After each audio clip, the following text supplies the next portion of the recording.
Hello, it's Denise with Minty Grey Mama, and I'm here today to do a kind of like an overview video for the month of February.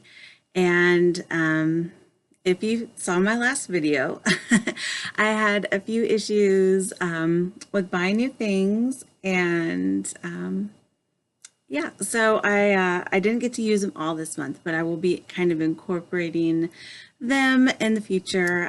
But I did want to share a few things that just came in today that I'm so excited about, even though it's technically the last day of February, but I think it still counts.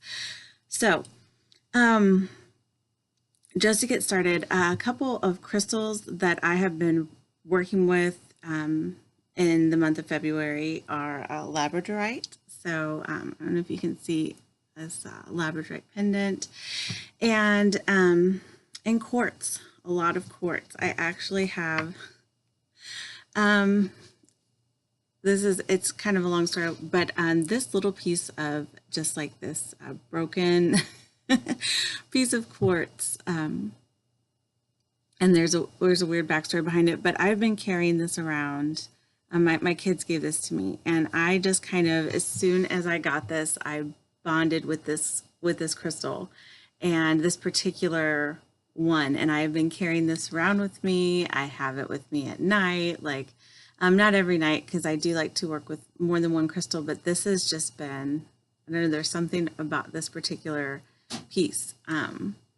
Which, I mean, it actually had a lot of meaning for me this month because even though it's not like completely formed and it doesn't have a point and it's not the most gorgeous, if you were looking for that perfectly formed crystal, it wouldn't maybe be the most gorgeous looking. But for me, I mean, I just think it's beautiful, and I and I haven't been able to get enough of that. But yeah, all different kinds of quartz. So one thing I just got in today is I got a little brand new skull friend, and it was hard to see his cute little face because of the shininess, but cutest, he has the cutest little face. Like, I don't know, something about the set of his little eyebrows. I'm gonna have to, I don't know if I can take a picture for like Instagram, but he's just so cute. And he doesn't have a name yet. Like, he just came in. I just finished cleansing, and we haven't even done a meditation together. But when I saw this little one on Etsy, I got this guy from Etsy. There's just something about his little face, and I just absolutely love this. So this is quartz, and I just, yeah, gorgeous, gorgeous, gorgeous. Okay, and so and then another one that I've been called to work with, I've been wearing, I only had one piece of this actual stone, and this is howlite. This is a rough howlite. So I've been really called to work with this a lot. I already got something on this. I just got this today. I've been really called to work with howlite this month, and I only had one piece. It was a pendant, so I wore that a lot this month, and then I actually ordered this rough piece and these two tumbled stones. I mean, they're very inexpensive stones, and I ordered these on Etsy, and so I'm going to continue to work with these. Even, I just got these pieces today, so I'm going to keep working with them. It's not just a February thing, but for me, it was very something that happened in February that I just felt really drawn to work with that stone. And so one last thing that I got in today that I'm super excited about, oh no, I'm dropping things, is I've been wanting this for so long, and when I kind of fell off the wagon with as far as not buying new decks and stuff, or that many new decks in February, I went ahead and got the 78 Tarot Astro because it's got like aliens and stuff in it, and I really wanted it for so long. I want all of their decks, and I only have the 78 Tarot Nautical, and I was trying to like be like, I don't need it, and then I just ordered it, and it is amazing. It's amazing. I already went through it. I've already cleansed it. I mean, look at that. Come on, really. So I'm gonna be working with this in March. Whereas there's so many good ones, but oh yeah, I think this might be one of my favorite cards in the entire deck. Look at that Four of Cups with the little alien coming to give her a cup. Oh goodness, and then this one's good too, as well. Of course, they're all good. But so this is just an awesome, awesome. If you know, hey, I'm not mad at myself for buying this deck. And okay, and just what came in this. Of course, I've seen an unboxing of one of their monthly moon boxes, so I'm definitely going to check that out because I'm a total fan. But this 78 Tarot Elemental, I'm sure like I'm probably the last person to find out, but it says on Kickstarter March 20th through April 9th. And so I'm so glad that I got this because I definitely want to make sure I plan that into my and put that on my calendar for my during my depth year. I'm planning ahead that this is going to be definitely something that I'm going to have to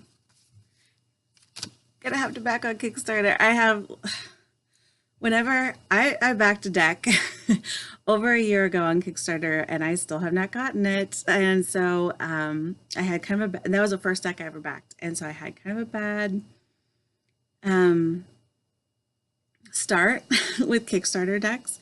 I am hoping to get that one soon. I've since backed another deck on Kickstarter that I haven't gotten yet, but that's one that I backed more recently. I have every faith, you know, that this one will come in a decent amount of time. So I'm excited about that. All right, so on to what I actually worked with in February. My deck for the month of February was Poppy Palin's Everyday Enchantment Tarot, and I love the backs of this deck of the cards. And it's just been a really fun deck to work with. I've enjoyed the pictures, although I've got to say, this same like I would get several different cards, but like this same few cards, they would come up like every single day. I mean, just over and over again, I was getting all the same cards with a few different ones mixed in. And I don't usually read reverse cards, and somehow some of my cards got reversed, and so I ended up getting like all of the same cards. And or let me see if I can find some of the ones I got. The Six of Blades on this one, I got this one a lot. The Seven of Wands, got that one a lot. And yeah, and somehow some of them kept getting reversed. I don't know. It has been, I ended up having to, and then the Devil, of course. My friend from last year, the Devil card, kept showing up again for me. Of course, that makes sense this month, I suppose. I got this one, Ten of Blades. That's a scary looking card. And this one, too, actually, Page of Cups. Let me see if I can find the Six of Blades. Anyway, and this one, too, King of Cups. So it was an interesting mix of cards. And so some of these cards, although I've used this deck every single day for the entire month of February, there's some cards that I never ended up drawing out of the deck. Oh, this one a lot too. The Two of Blades. The Two of Blades in just all of the decks I used this month, it just kept showing up. It was a very Two of Swords type of a month. Ace of Blades I got sometimes. Here we go. So this was the card that showed up the most for me this month, the Six of Blades. And now normally like in like when I think of like the Six of Swords, I think of like a boat, you know, crossing the water and all that good stuff. And then this one's very you know, leave. This one's very much about like, you know, leaving your stuff behind, your baggage behind, and kind of going ahead. And there's just no return. Like you're being pushed out into, you know, a new adventure. Maybe not because you want to, but you just don't have a choice. And then there's no way to get back, and you're leaving all your stuff behind. So I thought that was interesting, and I really struggled with figuring out how this card fit into my life because I wanted to learn that lesson so I wouldn't keep getting this card. And so I'm still working on this one. I actually ended up even though this was a really easy reader for me before, like in January when I started using it, maybe even I think I got it in December, but I ended up cleansing it again because it just didn't feel like we were clicking this month. But I still love this deck, and I think I'm still going to end up using this one. And I didn't actually read the entire guidebook, so that's still, I've just read the cards that I've pulled. I wanted to kind of go through and read the entire book, but I did not manage my time well this month as far as reading and everything. Oh, I've got like a hair or something. So yeah, I did not read this entire book. I read all the beginning and the introduction, and I started reading the cards, and I just didn't finish. But that's still on my list of things to do. And this is still like a good friend for me. It's just like, there's a friend that, you know, we just didn't click this month somehow. And I haven't figured that out yet. Or maybe it was telling me something that I just didn't want to hear. I am going to start doing some shadow work in March, so hopefully that'll help clear some of those lessons up. So the Oracle decks that I have been using a lot this month. I've used several other decks, but these are just some of my ones that I had out a lot. Ever since this deck came in, the Archangel Animal Oracle cards by Diana Cooper. I've been using these. I love the images on these, and I've had a couple people comment that there's actually a book that goes with this. I still haven't looked into that, but that explains, I think, a little bit more about like the Archangel connection maybe. So I'm definitely going to look into that, because I think even though like some of the stuff like that she says in her book, I'm just like, really? Of course, I can't find anyone right now, but let's see. I have Rat out. Actually, it's on my altar right now. So rats are highly evolved and intelligent creatures with big hearts, and they originate on Neptune. So, you know, there's that part of me in my mind that's like, wow, that's a little out there. And then there's the other part of me that's like, you know what, that's just fun. And, you know, whether I believe that or not, like, it's still super fun, and I kind of like it. So I've been really enjoying this deck. And yeah, I won't go through those because I already did a whole flip through that deck. And so, okay, and this one, I'm not sure exactly how you say this, but Farben der Engel, perhaps, by Darsho M. Willing. I have been using this deck. There's for the entire month of February, I have to say, just until recently, like one of these cards has been out on my altar space every day. And I don't always change them every day, but like I just love the colors. The backs are this gorgeous rainbow and glorious colors. And I used to really like wear some. I still do. I just I used to have a practitioner that I would go see, and I was able to do that a couple different times before I moved away, and I don't even think she's still there. I don't know that I have a practitioner close by now, and yeah. So, but even though I don't still actively use Orasoma, I still really enjoy these pictures and the colors. And I was able to print out, the author on her Facebook page has a PDF for the English translation of the little guidebook, because this is in German, which I took like one semester of German in college, and that's not enough to get me through this guidebook. So, so yeah, it's such a big deck. I have to like put it back in the box in chunks so it doesn't get messed up. There's 110 cards, I believe. Yeah, 110 cards.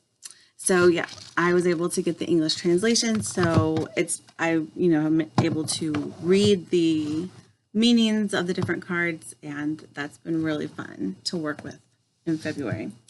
All right, so books. I didn't read any like fiction books, but I have read a couple of like kind of like biographical books, which for me is still like easy reading. It's fun. It's just kind of easy on my brain at night. So this is one of those. It's a true story, The Ghost on 87th Lane by M.L. Wolm. Wolm. I'm not sure how you pronounce her name, but this, I don't know if it's still in print. I got it used. It came out in 2007, published by Llewellyn. I got this used on Amazon. But it's such an interesting story. Basically, this is a story of a woman who, in 1968, her husband had purchased this house for them. It was like a starter house. And she experienced a lot of like paranormal activity and hauntings and stuff. And it was her like story of like how she struggled to live in that house. Like she still lives in that house, you know, like this is 4 decades later. And that the story ends. And I mean, it goes right on up into May 2006 is the last like kind of like little entry in the book. So it really does it's a story of like the entire time from 68 to 2006 of what went on in the house. And there was a period of time like in the beginning where it was the energy and the activity was a lot more noticeable, but it never like completely went away. And it's just, and it's nothing that's so sensational that you think like, okay, that's not, you know, she's kind of making this up. Like it all just seems like so like real, and the things that she did to try to cleanse her house and all this stuff. It's just an interesting story, and it's written in a really like relatable, you know, like you're chatting with someone kind of way. So I really liked this one, The Ghost on 87th Lane. Okay, this was a fun one. So another book that I read was Oracle Alchemy by Ana Cortez. I purchased her the playing card oracles, the book, and also the little, I don't think I have them down here, but the little playing card deck for divination. I think it is called the playing card oracles, if I'm not mistaken. I could be wrong. And I hadn't read this one yet because that's a lot of stuff to memorize. And so I was just like, you know, I was really interested in this one because the part one is the author's journey, like her, you know, how she grew up and her kind of like her life story, and then how she got interested in the cards and, you know, all that kind of stuff. And then there's the second part, which is like kind of like the more practical tips and stuff about reading the cards. Not exactly like, it doesn't cover like the same information that you get in this book, but it's just like kind of some different tips. Let's see if I can. So for example, remembering always that the reading is a depiction of the client's energy. Something started to emerge. So it has a couple of stories about different readings that she did for clients and things that she's noticed and that kind of stuff. And it was really interesting. When I bought this book, see, so this book was, I got it on Amazon. I think it's also available on her website, and I don't know what the price difference is, but okay, so it's about 127 pages, so it's not a big book. It was actually fairly expensive on Amazon for that price, but I'll see it's got also some pictures from the playing card oracles and some pictures I think that weren't included in the playing card oracles, so that was kind of cool. But I remember thinking like, okay, that's a little pricey for a short book, because I do go and look at page numbers and say, all right, how much is this and how many pages are it, and I think I'm getting a good value. But because it's like, I think it's independently published, it's Two Sisters Press, which is the same that published the playing card oracles. So I don't know. Anyway, at the end of the day, I'm really interested in what she had to say and about her story, and so for me in the end it was totally worth it. And I'm going to actually read it again once I've read her other book, to kind of go back once I have worked with the cards more, and I think I'll be able to pick up some more information. So yeah, Ana Cortez. And then this is the book I started this one. I'm only about that far. Got like tarot cards and bookmarks now. I'm only that far through, but I do really want to learn how to read playing cards. So this is the book I'm using for that, by Ana Cortez. I started this book. I'm not going to say too much about it because I'm only a little ways through. It's kind of like a work week by week type of a thing. But I think this came out last month. It's Not Your Money by Tasha Silver. And I've been a fan of her since I read Outrageous Openness, which was amazing. She had another book, Change Me Prayers, which was okay, but I really liked Outrageous Openness, maybe. Gosh, what was it called now? But anyway, that one had a lot of like stories of her life. I'm a big fan of stories of people's lives. Outrageous Openness. And I think I've been calling her Tasha. It could be Tosha. I really don't know how to pronounce her name. And I really love this book already, though, because she does talk about like the pitfalls of like manifestation work and law of attraction stuff. And like I was really into law of attraction until I kind of started noticing certain things about like, I just think there's more going on to people's situations in life that can be attributed to just like the thoughts that they think. Although the thoughts that we think are powerful, I think that's totally true. But to look at somebody that's in a very bad situation and to consider that they're in that very bad situation because they've been thinking bad thoughts, I think is a little simplistic. And so I like how she brings in like a lot more like universal concepts about this. Every time I make a video, there's these sirens in the back. I don't know if you can hear that. It's just like, I hope everybody's okay. There's been a lot of sirens going on lately. All right, so moving on. This is another book that I read this month. Another one that I think was self-published. I got it on Amazon. I would tell you how many pages it has, but it has no page numbers. It's kind of funny because it has a table of contents, so you know what's in there, but there are no page numbers. So you have to kind of just go by like this looks like it's in the back of the book. It's another one that I thought seemed a little bit pricey for the number of pages. But the interesting thing about this is Crystal Skull Magic by Elizabeth Gardype.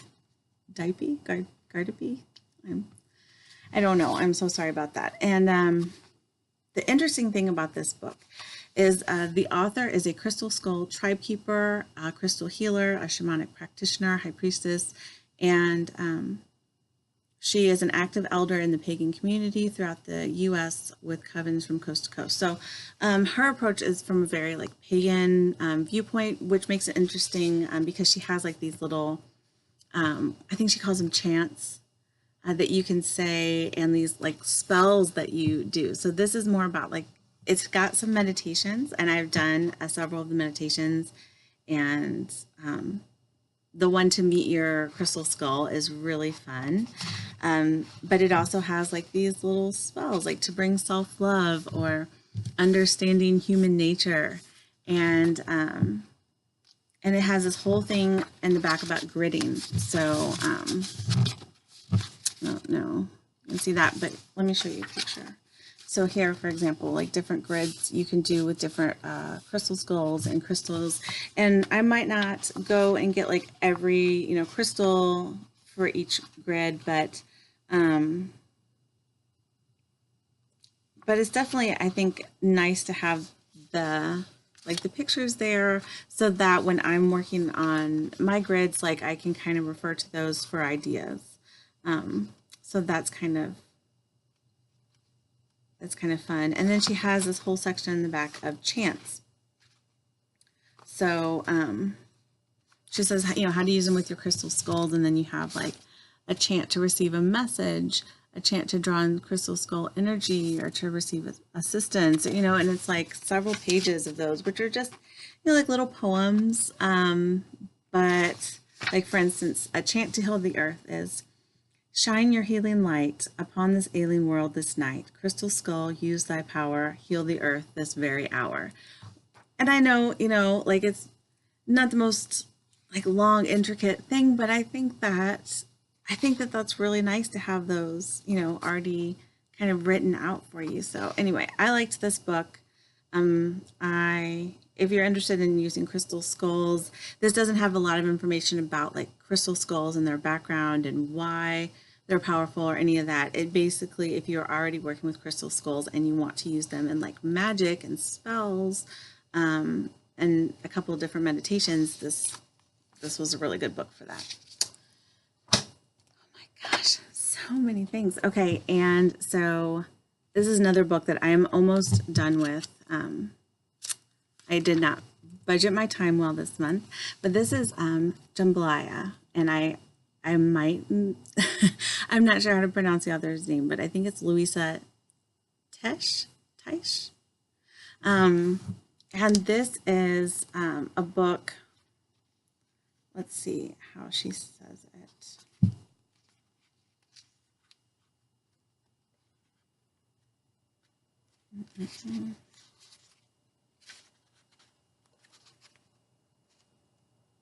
Okay, no, this isn't, this is from the introduction, which is written by Starhawk, but just to kind of give you an idea of what, this is a preface by the author. Okay. I was confused for a second, but so to give you an idea of what this book is, it says it concentrates on the voodoo of New Orleans. New Orleans voodoo is like jambalaya, a spicy dish with many fine ingredients cooked together. It blends the practices of 3 continents into one tradition. It contains African ancestor reverence, Native American earth worship, and European Christian occultism.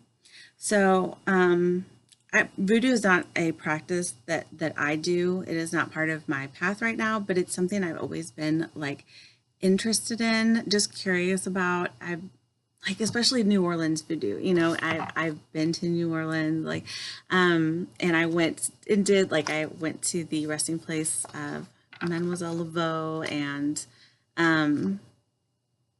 all that kind of stuff. And just not out of, I don't know, like, I guess it could be considered just like tourist, curiosity or whatever, but it's something that I just wanted to know about from somebody whose point of view is someone who actually practices that way of life. And so this book is interesting because it has like the story of the author and a lot of her stories of, her spiritual experiences and her growing up with this kind of, these folk magic, superstitions that kind of relate back to like older practices, but have been changed over time, and how that kind of introduced her to this spirituality and that kind of stuff. So it's an interesting story, and she does have like a lot of practical information about like building a shrine and an altar, and she has like charts in here, like this is the chart of the 7 African powers. So it has a lot of practical information if that's something that you want to work with. I've read all of that just because I find it interesting. But the story of the author's life, I think, is just absolutely fascinating, and yeah. So it's such a good book. I am really excited to finish this one. So yeah, so that is basically what I've been working on this month. And I just quickly wanted to touch on a couple of things I'm going to be working with in March. My tarot deck of the month, I decided is going to be the Magdalene Legacy Tarot. And I actually got a tarot injury. I was up rounding the corners of these cards, and the cardstock is so thick that my little corner rounder was having a hard time getting through the cards, and I like hurt my hand doing that, but I got through all the decks. So I'm excited to use that this month. I'm going to try to read this whole guidebook, but we'll see how that goes. But yeah, so that is going to be my tarot deck for the month of March. And then I really would like to work with this oracle deck, the Chakra Wisdom Oracle cards by Tori Hartman. I haven't really used these cards yet. I've had them and they look interesting. they have like different, chakra colors. I think there's 7 of each of 7 colors, making a total of 49 cards. Maybe. Yeah, 49 cards. Yeah, so I'm just going to kind of glance through that and see if it strikes me. But that's something I want to try to work with. And then this Oracle deck is going to be, I think, this one's going to be, I'm going to try it out and see what I think. And then this is going to be my Oracle deck of the month, the Mayan Oracle, a galactic language of light. This has been on my wish list for forever. And when I was doing all my, not staying on my depth here, sorry, it's Velcro, it's really loud. This is one of my purchases and I was so happy about it. Almost all my purchases in February, even though they weren't on my plan, I'm excited about, but these are the backs and these are the images. They're super shiny, but yeah. I have no idea how to work with them as of yet, because there's like this whole section of just like these type of cards. So I am going to have to be reading the guidebook for this. As far as I know, from reading the reviews on Amazon, it seems like this is a deck that you kind of have to use the guidebook with. But we'll see about that, because I'm not a big fan of needing to use the guidebook for anything. But I really want to work with these gorgeous cards. I mean, I don't know if you can see, but like it's like almost like this little splattery pattern here. And it's in like all the cards. And it's the same. Oh, here you can see it in this one better. It looks kind of like stars, but it's in all of the, all over, like even in this purple, section here, which reminds me a lot of the artwork from Tarot of the Cat People. So that's really exciting for me. It might not be exciting for you. It's really exciting for me.